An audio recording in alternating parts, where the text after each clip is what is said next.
اور جب تم نے کہا کہ موسیٰ ہم سے ایک ہی کھانے پر صبر نہیں ہو سکتا تو اپنے پروردگار سے دعا کیجئے کہ ترکاری اور ککڑی اور گیہوں اور مسور اور پیاز وغیرہ جو نباتات زمین سے اگتی ہیں ہمارے لیے پیدا کر دے۔ انہوں نے کہا کہ عمدہ چیزیں چھوڑ کر ان کے بدلے ناقص چیزیں کیوں چاہتے ہو؟ اگر یہی چیزیں مطلوب ہیں تو کسی شہر میں جا اترو، وہاں جو مانگتے ہو مل جائے گا۔ اور آخر کار ذلت و رسوائی اور محتاجی و بے نوائی ان سے چمٹا دی گئی اور وہ اللہ کے غضب میں گرفتار ہو گئے۔ یہ اس لیے کہ وہ اللہ کی آیتوں سے انکار کرتے تھے اور اس کے نبیوں کو ناحق قتل کر دیتے تھے، یعنی اس لیے کہ نافرمانی کیے جاتے اور حد سے بڑھے جاتے تھے۔ جو لوگ مسلمان ہیں یا یہودی یا عیسائی یا ستارہ پرست، یعنی کوئی شخص کسی قوم و مذہب کا ہو،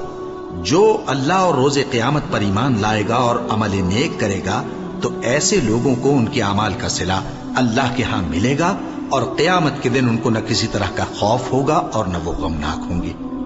اور جب ہم نے تم سے عہد کر لیا اور کوہ طور کو تم پر اٹھا کھڑا کیا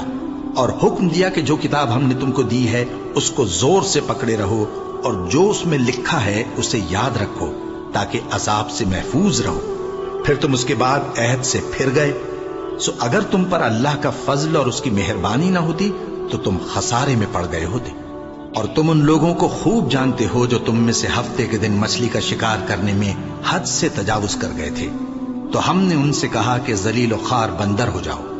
اور اس قصے کو اس وقت کے لوگوں کے لیے اور جو ان کے بعد آنے والے تھے عبرت اور پرہیزگاروں کے لیے نصیحت بنا دیا۔